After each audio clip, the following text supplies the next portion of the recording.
The Fox 61 News at 6 starts now. You were speeding and you ran the red light and you left her. And they only want to give you 3.5 years in jail? How is that okay? That's not okay. An emotional reaction to a judge's decision to accept a plea deal for a man charged in a deadly hit and run in August of last year. Thanks for joining us for the Fox 61 News at 6. I'm Brent Harden. And I'm Sarah Sanchez. Clarence Cross took a plea deal of 3.5 years prison time with 5 years probation for a crash that killed 23-year-old Tonique Davis in Hartford. Cross will be sentenced in January. Now, Fox 61's Solene Arif sat down with Davis's family today for an exclusive conversation about the very different outcome they had hoped for. Some people say time heals all wounds, but not Tonique Davis's family. More than a year after this young mom's death, the wound is still fresh, and that's why her family's fought so hard in this courtroom to get a maximum sentence for the man accused in her death. On August 11, Tonique Davis, a 23-year-old mom, was driving down Franklin Avenue and Adelaide Street like she'd done it many times, except this time, she didn't make it to her destination. An arrest warrant for Clarence Cross says he was driving an unregistered Toyota without a license when he ran a red light and slammed into Davis's Jeep. That crash was caught on camera, which showed Cross walked away from the scene without calling for help or checking on Davis. But Davis never got to walk again, and she died from severe injuries. She left behind a daughter who turned 3 a week after her death. In Superior Court, Davis's family begged the judge to consider what Cross took away from them before the judge accepted the plea deal. We spoke with Davis's sister, Tanea Pipkin, outside of court, who told the judge that standing before him and asking for a longer sentence is the second hardest thing she's ever done outside of burying her sister. Too short. Why does he get another chance if she doesn't have a chance? And he didn't give her a chance. He didn't give her a chance because he left her. He didn't even try. And I think that is the hardest part. The next court date for Cross will be January 13. In Hartford, Solene Arif, Fox 61. It's officially a week away from Thanksgiving, and that means people are practicing for their turkey trots. And they're going to be practicing in the cold for the next couple of days. Chief Meteorologist Rachel Frank is here with the first check at the forecast. But Rachel, next week's looking a little warmer, right? It is. Temperatures are going to be rebounding. We've got some 50s in the forecast for Thanksgiving week. But first, more clouds in store during the day tomorrow. And temperatures will be up near 50 degrees, which is maybe 2 or 3 degrees warmer than today. Not much, but we'll take it. Although we do it at the expense of the sunshine. There is also a chance that we could get brushed with a couple early morning showers Saturday morning, mainly towards the Connecticut shoreline. But overall, we are looking at pretty calm weather in the days ahead. Here come some of those clouds that'll be moving in tonight, and here's a disturbance that will again mainly stay away. Temperatures right now are close to freezing for Windham, 34 the current temperature for Meriden, and mid-30s for the New Haven area. Overnight lows will be in the 20s, pretty widespread inland, but closer to 30 for the shoreline. Otherwise, heading into the day tomorrow, we'll see a lot more clouds out there than we did today. We begin in the 20s. By lunchtime, temperatures are in the mid-40s, and we'll see high temperatures in the upper 40s to right around 50 degrees. Then late Friday night and early Saturday morning is when we could see a shower in spots. We'll talk more about it, your full forecast, and a look ahead to Thanksgiving week coming up. Rachel, thank you. Middletown parents could soon learn who will lead their public schools now after a Board of Education meeting that starts in less than 20 minutes. The board recently fired Superintendent Alberto Vasquez-Matos for failing to renew his certification months after a suspected drunk driving arrest in Florida. Vasquez-Matos remained in charge for nearly 2 months after letting his certification lapse until the board placed him on administrative leave and then fired him. Tonight's meeting will focus on naming an interim superintendent and outlining the search for a permanent replacement. Well, just 2 hours ago, we received the arrest warrant for a man who police say mistreated his 4 children. Ledyard police say the 26-year-old man turned himself in on an outstanding warrant. He is charged with 3 counts of risk of injury to a minor, 2 counts of intentional cruelty to persons, and disorderly conduct. We're going through that warrant, and we'll bring you more details as we learn them. Well, happening tomorrow, new developments in absentee ballot fraud investigations in Bridgeport. 2 individuals, Alfredo Castillo and Margaret Joyce, have been hit with additional charges for possession of restricted ballots and envelopes.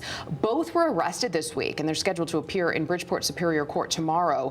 Authorities say these charges stem from alleged misconduct in the 2024 special election and last year's general election. Waterbury police say a traffic stop over a misused license plate led to a significant drug bust. Officers spotted a gold Honda on Whitewood Road and tried to pull it over, but they say the man, Demetrius Hunter, rammed two cruisers and then tried to take off. Police caught him and recovered drug paraphernalia, crack cocaine, and more than 100 bags of heroin and fentanyl. Hunter is now charged with possession with intent to sell and operating a drug factory. A Danbury man has been sentenced to 30 months behind bars for trafficking fentanyl in Hartford. Federal prosecutors say 33-year-old Jairo Abreu was arrested after investigators found nearly 3 kilos of fentanyl and about 2,000 wax sleeves of the drug inside his home. Abreu pleaded guilty earlier this year and has been out on a $100,000 bond. He is required to report to federal prison on January 15th. A Portland man's been sentenced for sexual assault and risk of injury to a minor. Prosecutors say 37-year-old Justin Rowan was given a 10-year sentence and 10 years probation after a jury found him guilty in September. Investigators say Rowan engaged in inappropriate sexual contact with an 8-year-old in the fall of 2022.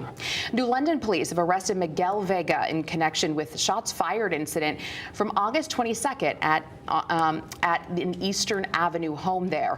The 20-year-old was brought into custody yesterday without incident. He's been charged with first-degree assault, unlawful discharge of a firearm, and 4 counts of risk of injury to a minor. Police say the investigation's ongoing and they're asking anyone with information to come forward. Well, Governor Ned Lamont says his Office of Policy and Management Secretary Jeffrey Beckham will step down December 5th and is then expected to be nominated as a Superior Court judge. Beckham has led the office for the past 4 years. He has helped Connecticut achieve major fiscal milestones, including the largest income tax cut in state history and several credit rating upgrades. I get choked up when I talk about my team because they're great. They know I love them, and I'm going to miss them a lot. I'm also grateful for the opportunity to continue service on the Superior Court with your nomination if the General Assembly concurs. I hope to be of some use to judicial branch in handling the matters that they're assigned to me. Now, Governor Lamont also named Joshua Wojcik as Beckham's successor. Wojcik is Director of Healthcare Policy and Benefits at the Comptroller's Office. He will serve as interim OPM Secretary and will be formally nominated to the position when the General Assembly convenes in February. Lamont praised both men for their roles in strengthening the state's financial foundation and ensuring taxpayer dollars are used efficiently. Well, new here at 6, a Connecticut pilot who survived a fiery plane crash at Hartford Brainerd Airport is now suing several aviation businesses. His name is Scott Ling. He says faulty parts and negligent maintenance caused his single-engine plane to roll, crash, and burst into flames during takeoff back in January of 2023. Now, these are investigative pictures from the National Transportation Safety Board. Ling suffered severe burns and other injuries, but managed to escape the aircraft on his own. Federal investigators blamed a fuel imbalance and said Ling should have halted the flight, but according to the lawsuit, his pre-flight checks showed no problems. His lawsuit claims defective parts and improper work led to the crash and that the injuries he suffered will affect him for life. A new national report says Connecticut could see major changes in school equity simply by redrawing its district lines. Researchers found shifting boundaries could cut segregation by up to half. So they'll reduce huge property wealth gaps and address how the state's current map mirrors longstanding racial and income divides.